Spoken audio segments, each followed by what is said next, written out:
Morning, this is Yuji Yamane, also known as Maneko. While working on data analyst and project management at a government agency overseas, I dive deep into learning and news from a global perspective every morning. Now, for today, I'm going to talk about Australia's new policy for international students. They announced a cap for international overseas students here in Australia. Let's get started. Okay, the Australian government has announced a cap of 270,000 new common sense students. You got it. 145,000 new international students for public university, 95,000 new international students for vocational education and training, and 30,000 new international students for private universities and non-university higher education providers. Okay, the public reaction is really bad. It'll be fewer international students, universities losing income, a lot of impact on the Australian economy, the property market for students might crash. But I think they're just doing overreact from this news. I think they're not looking at right data. 270 new students out of what? What's this commencing students? Are they different from enrollment number, or are they different from the number of international students in university? What's the commencing rate? Okay, let's have a look at the number. Okay, so I got this dashboard from the government side. Hopefully you can see it. It's disappeared. Wait, let me show you that. Okay, this okay, so there are a lot of student side sectors. It's going to affect only to this higher education and VET sectors. Okay, so let's have a look at the numbers. How many people are in these sectors since 2019? Okay, so 2019 we had about 345,000 those new international students. 2020 we had about around 300,000 new international students. 2021 we had about 243,000 students, and it went up a little bit, 293,000 students in 2022. And the last year, we had about 400,000 students. So those sectors will be impacted. Yeah? And higher education is including universities. Okay, so as you can see in my screen, so we had about 400,000 last year. Yeah, so this number will be capped to 270,000. So if you see against the last year, it's a 35%, around 35% drop. But if you see the number against the year before, it's only like 8% reduce. Right? But if you have a look at the number against 2 years ago, it's like 10% more than the actual numbers we had on that year. So I would say the impact is very minimal. Yeah. Yeah, the data suggests that the cap will only have a small effect on the housing market. The cap is divided among various sectors: 145,000 for public university, 95,000 for vocational education training, and 30,000 for private university and non-university higher education providers. And these numbers are excluding other student sectors like higher degrees by research students, standalone English language courses, non-award students. So I would say the impact is not so big. It'll be very minimal, right? And I heard this rumor that universities or those sectors are trying to get more international students this year until next year. Next year, definitely we'll have less university students, but all international students can commence their studies from this year. So let's talk about impact on the real estate. Lower demand for student housing, possibly increase in the vacancy, apartments near university, shared house near school. Overall, housing market may cool down a bit, but while the cap may lead to a slight decrease in housing demand and prices, the overall effect is expected to be minimal. The housing market has been under pressure from various factors. The cap alone may not be sufficient to cause significantly. Let's talk about opportunity for working holidaymakers. Interesting that the cap may create opportunities for working holidaymakers. With fewer international students competing for the jobs and housing,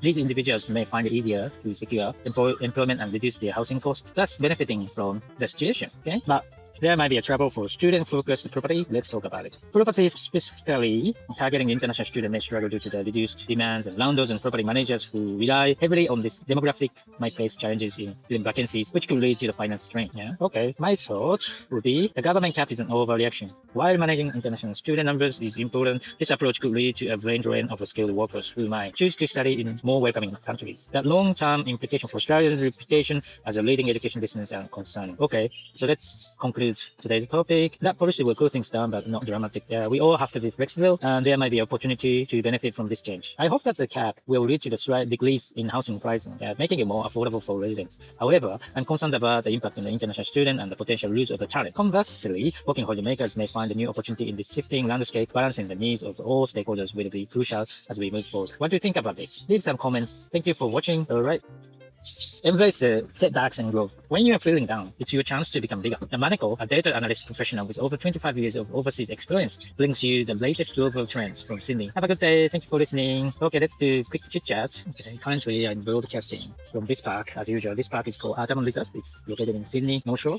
Okay, I can see some people playing cricket. I can see some people taking a walk. Okay, so the time is 7:37 a.m. in Sydney. Okay, it's 13 degrees here in Artamon. It's gonna go up to 26 degrees, and it's gonna be a bit wet tomorrow, fortunately, and it'll be a bit cold this Saturday. Let's have a look at the waves. Okay, let's have a look at Kalkar Beach. Oh, plenty. I am part of the permit there. Anyway, so there are some waves in Kalkar Beach today. It's good.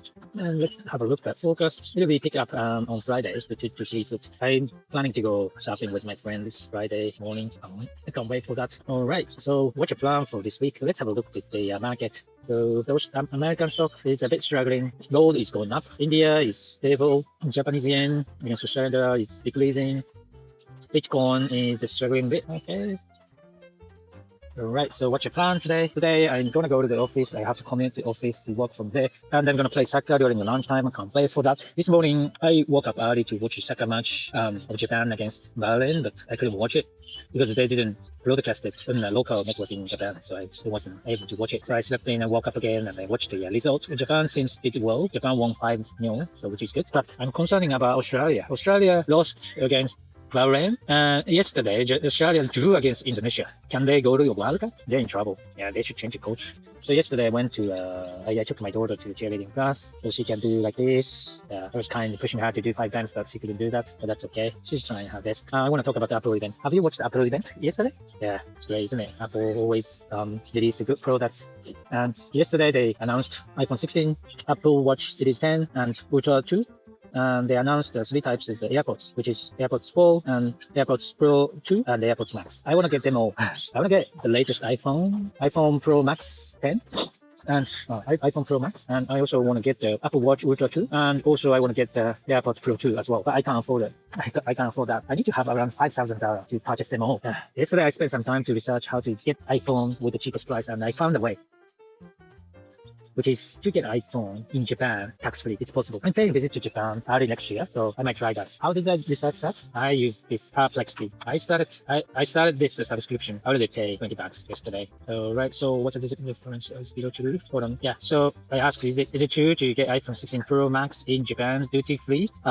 Would it be cheapest? And it says, yes, it's generally true that the purchasing an iPhone 16 Pro Max in Japan, and particularly at the duty-free store, can be significantly cheaper than buying in Australia. According to the survey, Japan offers the lowest iPhone prices among 38 countries and regions. For example, the iPhone 15 Pro Max is priced at 249,000 yen in Japan, making it the cheapest globally, with Australian being the 4th cheapest at approximately 265,000 yen. Additionally, Japan's duty-free prices for iPhone 15 series are noted to be the lowest in the world, which would likely apply to the iPhone 16 series as well. Therefore, purchasing an iPhone 16 Pro Max in Japan could potentially save you more than 30,000 yen, which is more than $300. Yeah, so I might try that, but there are some concerns, like you can't buy it from the Apple store. You have to buy it from the electronics shop like Yamada Denki or something like that, or Don Quixote or something like that. And often they run out of stock. They sold out of stock. I think the Chinese people or the Turkish come Japan to get them with a cheaper price, and they're gonna go run out. So I better check the stock before I go to Japan. But I want to get it now, right now, because the Apple Intelligence is gonna kick off from next month, and I want to start using it.